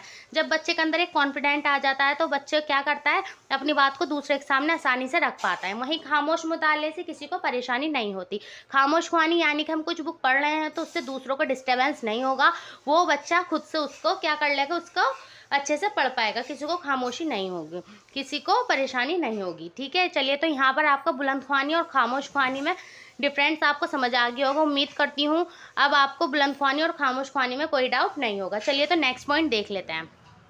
देखिए, चलिए देख लेते हैं मंसूबा सबक किसे कहते हैं। देखिए, मंसूबा सबक होता है आपका लेसन प्लान। आपको दो चीज़ का ख्याल रखना है मंसूबा सबक बनाते समय। एक तो ये कि तमहीद से स्टार्ट होता है और ये घर के काम पर ख़त्म होता है। मान लीजिए आपके एग्ज़ाम में अब 4 दिन रह रहे हैं, ठीक है, और कुछ बच्चों ने बिल्कुल भी नहीं पढ़ रखा है, सिर्फ वो ये मैराथन क्लास ही देख रहे हैं, तो उनको और भी टॉपिक करने होंगे। आप सिर्फ इतना ख्याल रखिएगा। देखिए, ये पॉइंट अच्छे से याद कर लीजिएगा कि स्कूल का नाम, दर्जा, वक्त, मजमून, अनुमान, तारीख, तादाद तुलबा, और ये याद रखिएगा कि तमहीद से शुरू होता है, घर के काम पर ख़त्म होता है। अगर आपके पास टाइम नहीं है तो अगर आप इतना भी वहाँ करके आएंगे ना, तो एग्जामिनर को ये मालूम होगा कि बच्चे को पता है कि मंसूबा सबक कैसे बनाया जाता है। वो आपको 2 में से 1 नंबर तो दे ही देगा। फिर भी आप कोशिश यही करिएगा, मैं अभी आपको ये समझाऊंगी, इतना भारी नहीं होता है। बच्चे पता नहीं इससे इतना क्यों डरते हैं, बस हाँ ये थोड़ा लेंथली होता है। अगर हम एग्ज़ाम से अलग इसे करते हैं, लेसन प्लान हम बनाते हैं, तो ये आपका 2 से 3 पेज का बनता है, लेकिन मैंने आपकी वजह से शॉर्ट करके बनाया है और मैं आपको समझाऊंगी भी इसे किस तरीके से करना है। तो चलिए देख लेते हैं मंसूबा सबक। सबसे पहले आप लिखिएगा स्कूल का नाम, चाहे तो आप किसी भी स्कूल का नाम लिख सकते हैं। मैंने यहाँ पर हमारे पास के स्कूल का नाम लिख दिया है। फिर मुअल्लिम और मुअल्लिमा का नाम। मुअल्लिम यानी कि कोई, ये आपके मेल टीचर के लिए यूज़ होता है और ये फीमेल टीचर के लिए यूज़ होता है। यहाँ मैंने अपना नाम लिखा है, ठीक है। फिर दर्जा है आपका पंचम, मान लीजिए आप 5th क्लास के बच्चों को पढ़ा रहे हैं तो यहाँ आप दर्जे में वही लिखेंगे। वक्त, आप किस टाइम से अपनी तदरीस स्टार्ट कर रहे हैं, टीचिंग पढ़ाना, मैंने यहाँ 7:30 लिखा है क्योंकि ज़्यादातर स्कूलों में फर्स्ट पीरियड इसी टाइम से स्टार्ट होता है। फिर मजमून, मजमून है आपका इखलाकी तालीम। मैंने उन्वान लिया है, जो आज का टॉपिक है उन्वान आपका है ईमानदारी, ठीक है, याद रखिएगा। ये बहुत इजी टॉपिक लिया है मैंने, ईमानदारी। इससे आपको बहुत ज़्यादा आसानी भी रहेगी। अगर नसर से रिलेटेड मंसूब बनाने के लिए आता है तो आप यही लिखिएगा, अगर किसी कहानी का आता है तब भी आप यही लिखिएगा, ठीक है ना। अब यहाँ तारीख में आप उस जिस दिन की तारीख लिखेंगे जिस दिन आपका एग्ज़ाम हो। तादाद तुलबा यानी कि आपकी क्लास में कितनी स्ट्रेंथ है बच्चों की, तो यहाँ 30 बच्चे लिए हैं मैंने। अब देख लेते हैं तमहीद। देखिए, तमहीद इसका मेन मोटिव क्या है वो हम तमहीद में ही बताते हैं। देखिए, तलबा में ईमानदारी की खूबी पैदा करनी, यानी कि एक स्टूडेंट है उसके अंदर हमें क्या करना है, ईमानदारी की खूबी पैदा करना। तलबा में किरदार का फ़रूग करना, तलबा में ईमानदारी, झूठ ना बोलना, चोरी ना करना वगैरह खूबियों को पैदा करना, ठीक है। हमारे इस चैप्टर का मेन मोटिव ये है, ठीक है। फिर इसके अंदर की खास बात लिख लेंगे हम कि खास बात क्या है।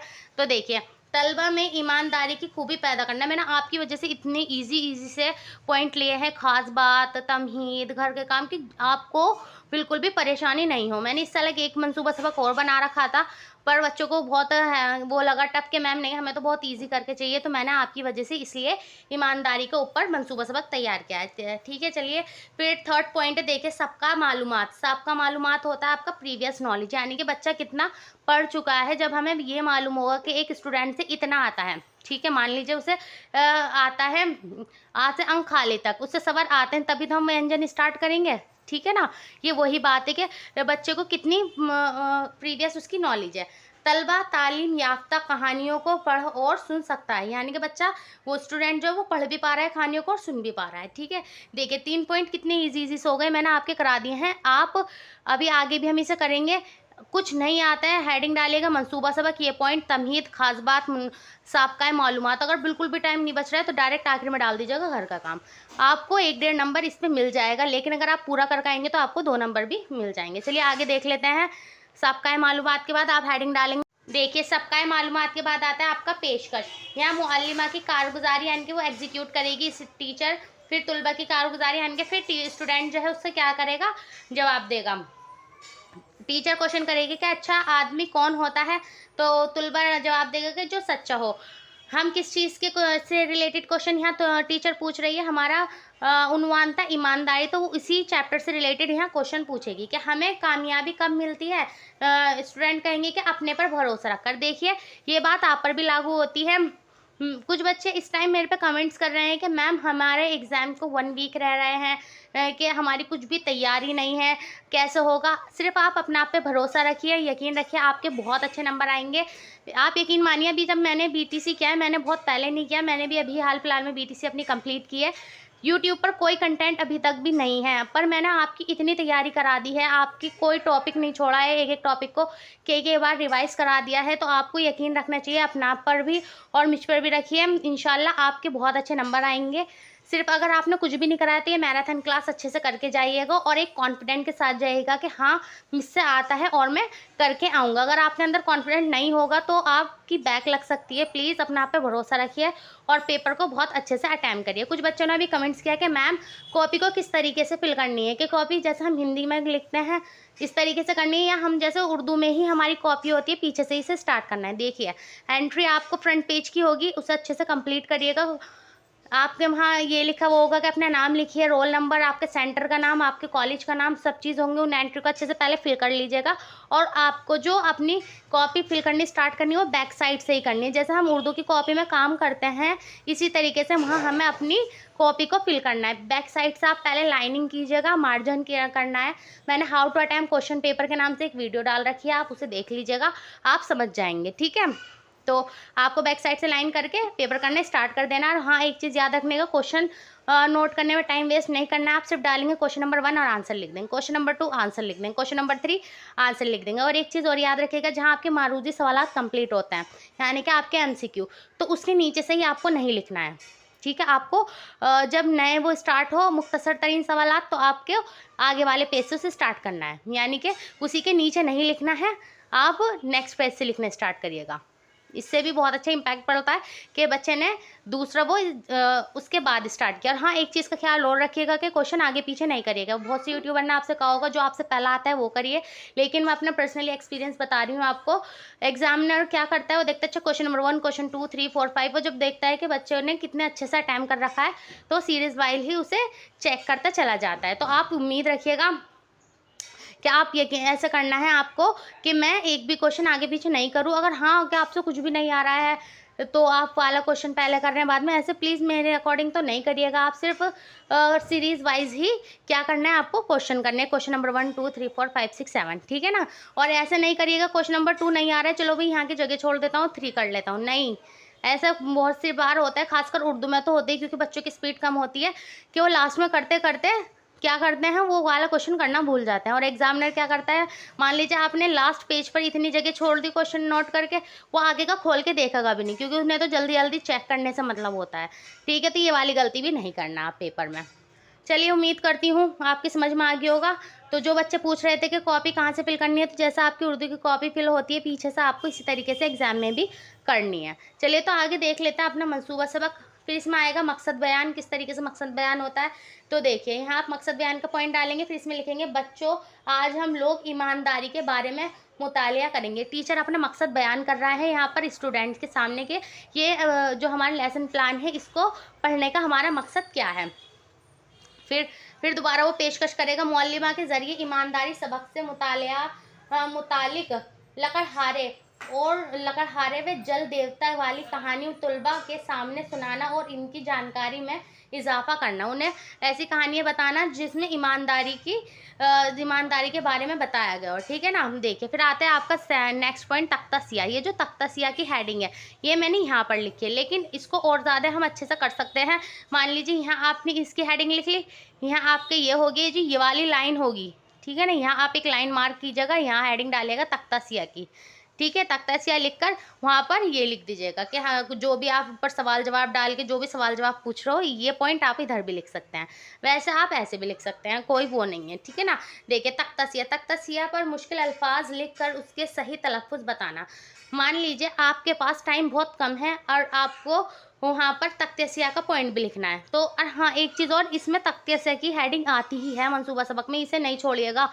अगर आपके पास कम टाइम है कि तमीज़ लिख दिया घर का काम, तख्ते सिया भी आपको वहाँ ऐड करना होगा, ठीक है ना। तो मान लीजिए आपके पास टाइम कम है तो ये क्वेश्चन नहीं उतारना आप वहाँ सिर्फ वहाँ क्या डालना, सवाल ऑब्लिक करके जवाब, सवाल जवाब के यहाँ पर सवाल जवाब हो रहे हैं, टीचर समझ जाएगा। अगर टाइम है तो आप लिख देना लकड़हारा क्या कर रहा था,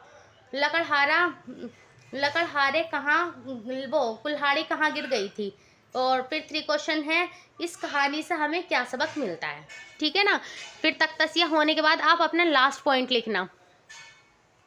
देखिए लास्ट पॉइंट लिखना है आपको घर का काम। लकड़हारे वह जल देवता की कहानी से हमें क्या तालीम मिलती है, अपने अल्फाज में लिखिए। यानी कि हम बच्चे को होमवर्क देंगे और यहाँ अपना मनसूबा सबक कंप्लीट कर लेंगे। उम्मीद करती हूँ आपको ये मनसूबा सबक लेसन प्लान समझ में आ गया होगा। चलिए मनसूबा सबक से रिलेटेड दूसरा क्वेश्चन जो आता है कि इसको बनाने का क्या मकसद है, वो भी देख लेते हैं। देखिए मनसूबा सबक यानी कि लेसन प्लान से रिलेटेड एक क्वेश्चन ये भी आता है कि मनसूबा सबक तैयार करने का मकसद बताइए, या फिर इसको क्यों बनाना ज़रूरी है वो बयान कीजिए। तो आप वहाँ लिखेंगे, यहाँ ब्लैक पेन से हेडिंग डालिएगा मनसूबा सबक, फिर ऐसे डैश लगा के वहाँ लिखना मनसूबा सबक तैयार करने का असल मकसद ये है कि तलबा को क्या हासिल करना चाहिए और वो सबक की मवाद को कैसे सीखेंगे। यहाँ उस्ताद को मनसूबा बंदी करनी चाहिए कि वे तलबा को क्या पढ़ाना चाहते हैं और क्यों मौजू और कोई मौजू क्यों पढ़ाया जा रहा है। मनसूबा सबक तदरीस के लिए बहुत अहमियत रखता है। ठीक है, उम्मीद करती हूँ मनसूबा सबक आपको बहुत अच्छे समझ में आ गया होगा, इसका मकसद भी और ये लेसन प्लान भी। ठीक है, अब हम अपना नेक्स्ट पॉइंट देख लेते हैं। नेक्स्ट पॉइंट क्या है, हमारा मनसूबा सबक पॉइंट हो गया। अब हम नेक्स्ट पॉइंट करेंगे आलाते तदरीस। चलिए देख लेते हैं आलाते तदरीस क्या है। देखिए आलाते तदरीस जिससे बच्चे बहुत ज़्यादा घबरा जाते हैं कि पता नहीं क्या है ये आलाते तदरीस। बहुत इजी सा है, बहुत आराम से आपको समझ में आ जाएगा। तो चलिए मैं बताती हूँ आलाते तदरीस क्या है। देखिए ये क्वेश्चन मैंने इंपॉर्टेंट क्वेश्चन की वीडियो में आपको करा भी रखा है। चलिए बता देती हूँ। नसाबी तालीम को मौसर बनाने के लिए, मौसर यानी कि असरदार बनाने के लिए तदरीसी आलात के इस्तेमाल पर जोर दिया जा रहा है और इसकी बेहद अहमियत है। देखिए आलाते तदरीस क्या है, सिंपल लैंग्वेज में कहूँ तो ये पहले के लोग युद्ध में जाते थे, याद होगा आपको, आपने मूवीज़ वगैरह भी देखी होंगी। क्या होता है कि आपने मतलब पढ़ भी रखा होगा कि जैसे पहले के लोग लड़ाई में जाते थे, युद्ध करने जाते थे, तो अपने साथ अपने युद्ध का सामान लेके जाते थे, जैसे तलवार वगैरह ये सब चीज़ें। ठीक है, ऐसी आलाते तदरीस आपके टीचिंग के औजार होते हैं। टीचिंग औजार, अब एक टीचर है वो पढ़ाने जा रहा है तो अपने औजार लेके जाएगा, यानी कि अपने आलाते तदरीस अपने साथ लेकर जाएगा। जैसे कि क्या वो अपने साथ लेके जाएगा, चार्ट लेके जाएगा बच्चों को समझाने के लिए। ठीक है, वो पेन लेकर जाएगा, आपके अपने साथ तख्ता सियाह भी होगा उसके पास। ठीक है, ये सब क्या है, ये आपके आलाते तदरीस हैं। अभी मैंने पीछे आपको बताया भी था, मुआविन अशिया, टीचिंग लर्निंग मटेरियल कह दो या फिर आलाते तदरीस, ये घूम फिर के बाद सब एक ही है। ठीक है, तो देखिए कुछ आलाते तदरीस होती है, उनके मैं नाम बता देती हूँ कौन कौन सी होती है आलाते तदरीस। देखिए तख्ता सियाह यानी कि blackboard, chart, gramophone, linguaphone, tape recorder, radio, television, film. अब कुछ बच्चे कहेंगे फिल्म प्रोजेक्टर जैसे। ठीक है, तो जैसे ये दे रखा है यहाँ पे टेलीविज़न, की टेलीविज़न कैसे यूज़फुल रहेगा आलात तदरीस के लिए। पहले हम बच्चों को ऐसे समझा देते थे, लेकिन अब हमारी जो न्यू टेक्नोलॉजी आई है आईसीटी, देखिए उसकी ही बात हो रही है आईसीटी की। ठीक है, तो उसमें क्या होता है, अब हम कुछ बच्चे को पहले समझा देते हैं, अगर उसकी समझ में नहीं आता है तो हम उसको टेलीविज़न पे पिक्चर के थ्रू से एक्शन के साथ उन्हें दिखाकर समझा सकते हैं। तो टेलीविज़न भी हमारी क्या है, टेलीविज़न भी हमारे एक आलाते तदरीस है। उम्मीद करती हूँ आपको आलाते तदरीस समझ में आया होगा। मैं अपनी तरफ से पूरी कोशिश कर रही हूँ इस मैराथन में कि आपको सब टॉपिक क्लियर हो जाएं। ठीक है, अगर अभी भी कुछ डाउट रह जाता है आपको तो प्लीज़ घबराइएगा नहीं, मुझे कमेंट्स कर दीजिएगा। मैं अपनी तरफ से पूरी कोशिश करूँगी और आपके कमेंट्स का रिप्लाई भी इंशाल्लाह ज़रूर करूँगी। ठीक है, चलिए आगे का नेक्स्ट पॉइंट देख लेते हैं। देखिए नेक्स्ट पॉइंट है आपका एराब किसे कहते हैं। ये तो बहुत ईजी सा है, चलिए इसे भी देख लेते हैं। एराब, ये क्वेश्चन आपका आया हुआ भी है, एराब किसे कहते हैं। देखिए एराब ज़बर, ज़ेर, पेश और तजदीद को एराब कहते हैं। आम तौर पर उर्दू में एराब नहीं लगाए जाते। ठीक है ना, एराब क्या होता है, आपके ज़बर, ज़ेर, पेश, तजदीद ये सब आपके क्या हैं, ये आपके एराब हैं। ठीक है, चलिए यह हमारा एराब भी हो जाता है। चलिए अब नेक्स्ट पॉइंट देखते हैं। चलिए तो नेक्स्ट पॉइंट देख लेते हैं, उर्दू कवायद। देखिए उर्दू कवायद आपके लिए भी इंपॉर्टेंट है और डीएलएड थर्ड सेमेस्टर के स्टूडेंट्स के लिए भी इंपॉर्टेंट है। थर्ड सेमेस्टर के स्टूडेंट के लिए कैसे इंपॉर्टेंट है, देखिए वहाँ पे आपसे डीएलएड थर्ड सेमेस्टर के बच्चों की बात कर रही हूँ, वो पूछते हैं इसम की तारीफ, ज़मीर, सिफ्त, फेल। ठीक है, लेकिन डीएलएड फर्स्ट सेमेस्टर में इतना डीपली नहीं पूछते, लेकिन क्या पूछते हैं कि उर्दू कवायद की तदरीस देना क्यों ज़रूरी है, उर्दू कवायद क्या है, उर्दू कवायद क्यों ज़रूरी है, मतलब इस तरीके से क्वेश्चन पूछते हैं। तो मैं ये डीएलएड फर्स्ट सेमेस्टर की महा मैराथन बना रही हूँ, इसलिए मैं सिर्फ वही क्वेश्चन करूँगी जो डीएलएड फर्स्ट सेमेस्टर के बच्चों के लिए ज़्यादा इंपॉर्टेंट है। ठीक है। और डीएलएड थर्ड सेमेस्टर के बच्चे के लिए मैंने उर्दू कवायद के नाम से एक अलग से पूरी वीडियो बना रखी है, जिसे मैंने इस्म, सिफ्त, फेर, ज़मीर, कलमे की कितनी किस्म होती है सब आपको बता रखा है। तो वो वीडियो आप जाकर देख लीजिए डीएलएड थर्ड सेमेस्टर के स्टूडेंट। अगर फर्स्ट सेमेस्टर के स्टूडेंट्स को भी इस्म की तारीफ, ज़मीर की तारीफ, ये सब चीज़ें देखनी है तो आप वो वीडियो देख सकते हैं। लेकिन ये महामैराथन में सिर्फ मैं वही पॉइंट डिस्कस करूंगी जो आपके एग्जाम में पूछे गए हैं या फिर आपके एग्जाम के पॉइंट ऑफ व्यू से ज़्यादा इंपॉर्टेंट है। तो चलिए मैं आपको बता देती हूँ उर्दू कवायद से रिलेटेड डीएलएड फर्स्ट सेमेस्टर में कैसे क्वेश्चन पूछे जाते हैं। देखिए, आपसे क्वेश्चन आएगा कि उर्दू कवायद की तदरीस का असल मकसद क्या है। ठीक है, आपसे उर्दू कवायद की तदरीस का मकसद पूछेंगे और ये आया हुआ भी है, तो मैं आपको समझा देती हूँ उर्दू कवायद। देखिए, उर्दू कवायद की तदरीस का असल मकसद क्या है। तो उर्दू कवायद की तदरीस का असल मकसद ज़बान का सही इस्तेमाल होता है, यानी कि ज़बान को हम सही तरीके से इस्तेमाल कर पाए। जैसे यानी सही बोलना, सही लिखना, सही पढ़ना और सही समझना। ठीक है, ये सब क्या है, कवायद क्या होती है, कवायद किस कहते हैं, ज़बान का सही तरीके से इस्तेमाल, ये तो आपका कवायद कहलाता है। समझ गए होंगे। अब इसकी तदरीस का मकसद भी बता देते हैं, यानी कि इसकी टीचिंग का क्या मकसद होता है। देखिए, कवायद की तदरीस के दर्ज झेल मकसद हैं, हम क्यों पढ़ाते हैं, कवायद क्यों ज़रूरी है वो भी देख लेते हैं। देखिए, नंबर 1 पॉइंट, कवायद से ज़बान की बनावट का इल्म होता है और इस लिहाज से कवायद से इसकी ज़बान का सही लिखना, पढ़ना, बोलना आता है। आप हमसे क्या होता है, जब हम कवायद सीख जाते हैं तो हम हुर्फ को, लफ्ज़ों को सही तरीके से लिख भी पाते हैं, पढ़ भी पाते हैं और उसको हम दूसरे के सामने सही बोल भी पाते हैं। दूसरा मकसद क्या है, कवायद ज़बान की गलतियों से बचाती और रोकती है। ठीक है, ये 2 पॉइंट हो गए। चलिए इसके 1 पॉइंट और देख लेते हैं। इसका 3rd पॉइंट है, देखिए, मादरी ज़बान यानी कि मदर टंग, मादरी ज़बान के अलावा दूसरी ज़बान पर काबू पाने का बेहतरीन ज़रिया कवायद है। देखिए, हम जैसे मान लीजिए हमसे उर्दू आती है, लेकिन हम कब बाहर जाते हैं तो हमें उसके लिए क्या चाहिए, हमें इंग्लिश भी आनी चाहिए। तो हम इंग्लिश कैसे सीखेंगे, हम कवायद के ज़रिए सीखेंगे, ग्रामर के ज़रिए सीखेंगे। तो वही कह रहे हैं कि मादरी ज़बान के अलावा दूसरी ज़बान पर काबू पाने का बेहतरीन ज़रिया कवायद है, इसलिए इसकी सही तदरीस ज़रूरी है।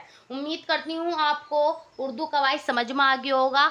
आपके एग्ज़ाम में इस्म की तारीफ, फ़ेल की तारीफ नहीं आती है, ठीक है, इसलिए मैं वो करा नहीं रही हूँ। फिर भी अगर आपको देखनी है तो इसकी वीडियो पूरी उर्दू कवायद के नाम से हमारे चैनल पर है, आप जाकर देख सकते हैं। चलिए नेक्स्ट पॉइंट देख लेते हैं। नेक्स्ट पॉइंट क्या था आपका, नेक्स्ट पॉइंट है आपका नस्र, नज़्म और गज़ल। चलिए तो अब नस्र, नज़्म और गज़ल भी देख लेते हैं। चलिए तो देखिए, नसर किसे बोलते हैं। नसर बोलते हैं आपके प्रोस को। नसर के लग़वी मायने बखेरने के हैं, मगर इस्तिलाह में उस कलाम को नसर कहते हैं जो बरखिलाफ़ नज़्म हो। ठीक है, नसर लिखने वाले को नसर निगार कहते हैं। ये तो हो गई आपकी नसर। चलिए देखते हैं नज़्म। ठीक है, मैंने नसर की आपको डेफिनेशन बता दी, अब मैं बताती हूँ नज़्म किसे कहते हैं। देखिए, नज़्म किसे कहते हैं। नज़्म के लग़वी मायने मोती परोने के हैं, लेकिन इस्तिलाह में कलाम मौजू को कहते हैं। कलाम मौजू से मुराद है, शेर से है। नज़्म मीन्स होती है आपकी पोइट्री, ठीक है, और नस्र मीन्स होती है आपकी प्रोस।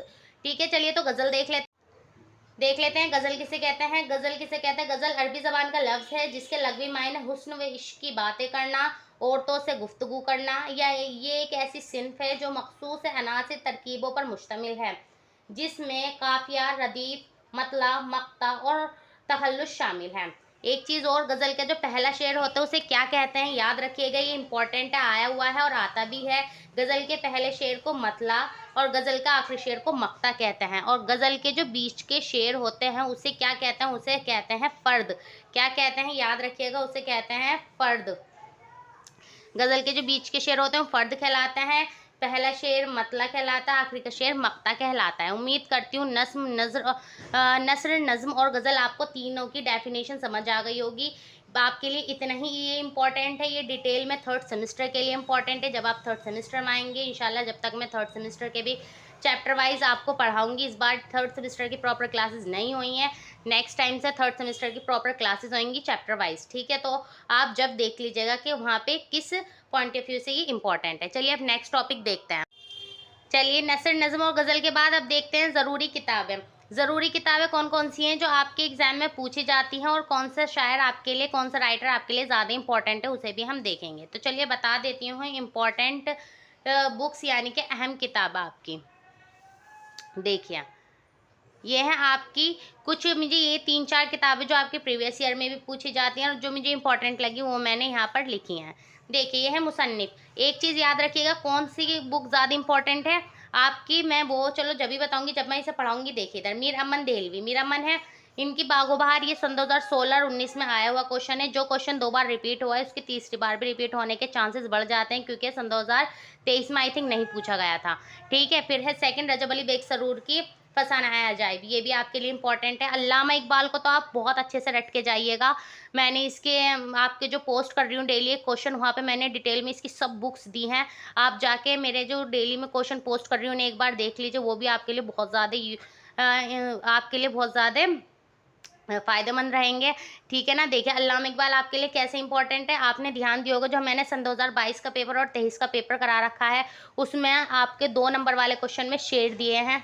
ठीक है, वो दोनों शेर किस राइटर के हैं, वो है आपके अल्लामा इकबाल के। सन 2016 में क्वेश्चन आया था जुगनू किसकी तसनीफ वो किसकी, अल्लामा इकबाल की। मुझे अब ज़्यादा इंपॉर्टेंट क्यों लग रहे हैं, क्योंकि आपके इस बार भी पूछे जा सकते हैं, तो अल्लामा इकबाल को अच्छे से करके जाइएगा। ठीक है, अल्लामा इकबाल की सभी तसनीफ मैंने आपको पोस्ट कर रखी हैं, आप वहाँ जाकर देख लीजिए। इनका पहला शायरी मजमुआ था बानिंग दरा, दूसरा है बाले जिब्रील और तीसरा शेर मजमुआ इनका ज़रबे कलीम। मुझे इस बार ये इंपॉर्टेंट लग रहे हैं, तो इन्हें भी अच्छे से देख लीजिएगा। जुगनू भी इनकी तसनीफ है। प्रेमचंद का कफन, ये इनका अफसाना है, बहुत फेमस अफसाना है, तो ये भी इंपॉर्टेंट लगा मुझे। सर सैयद अहमद खां का असबाब बगावत हिंद, ये भी इनकी इम्पॉर्टेंट बुक है। तो ये थी आपकी कुछ ज़रूरी किताबें जो मुझे इम्पॉर्टेंट लगी, तो इन्हें भी अच्छे से एक बार देख के जाइएगा। चलिए लास्ट पॉइंट कर लेते हैं। हमारा लास्ट पॉइंट है, हम लास्ट पॉइंट है आपका ज़रूरी किताबों के बाद है बुनियादी तालीम। बुनियादी तालीम आप सभी को पता है, मैंने बहुत अच्छे से करा भी रखा है। बुनियादी तालीम है आपके किनका, महात्मा गांधी के से रिलेटेड है। चलिए देख लेते हैं बुनियादी तालीम। ये आपका आज का लास्ट पॉइंट है, बुनियादी तालीम। ठीक है, देख लेते हैं। गांधी जी ने सबसे पहले हिंदुस्तान की तहरीर आज़ादी के दौरान बुनियादी तालीम का तसव्वुर किया था। गांधी जी ने बुनियादी तालीम बनाया था। इसे वर्दा स्कीम एजुकेशन और नई तालीम के नामों से भी जाना जाता है। गांधी जी ने 23 अक्टूबर 1937 को बुनियादी तालीम का मंसूबा बनाया। बुनियादी तालीम से मुराद है तालबा की जिस्मानी, ज़हनी, समाजी, तालीमी और माशी नशोनुमा था। आज बुनियादी तालीम को यूनिवर्सिटी की सतह पर फाउंडेशन कोर्स कहा जाता है। ठीक है, बुनियादी तालीम किसने बनाया, आपसे ये पूछ सकते हैं, तो आप कहेंगे महात्मा गांधी ने बनाया। या बुनियादी तालीम किससे रिलेटेड है, तो महात्मा गांधी से रिलेटेड है। ठीक है ना। चलिए यहाँ पर ये आपकी बुनियादी तालीम कंप्लीट हो जाता है।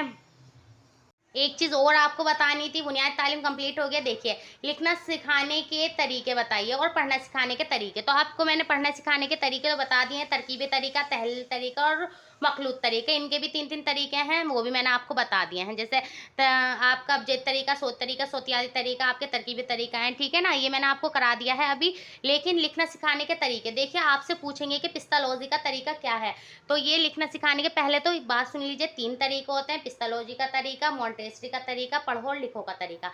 पिस्तालोजी का तरीका क्या होता है, इसमें खतूत वगैरह लिखे जाते हैं, मतलब बच्चों को खत पहले लिखाया जाता है, फिर उनको मतलब खतूत वगैरह लिखकर लिखना सिखाया जाता है।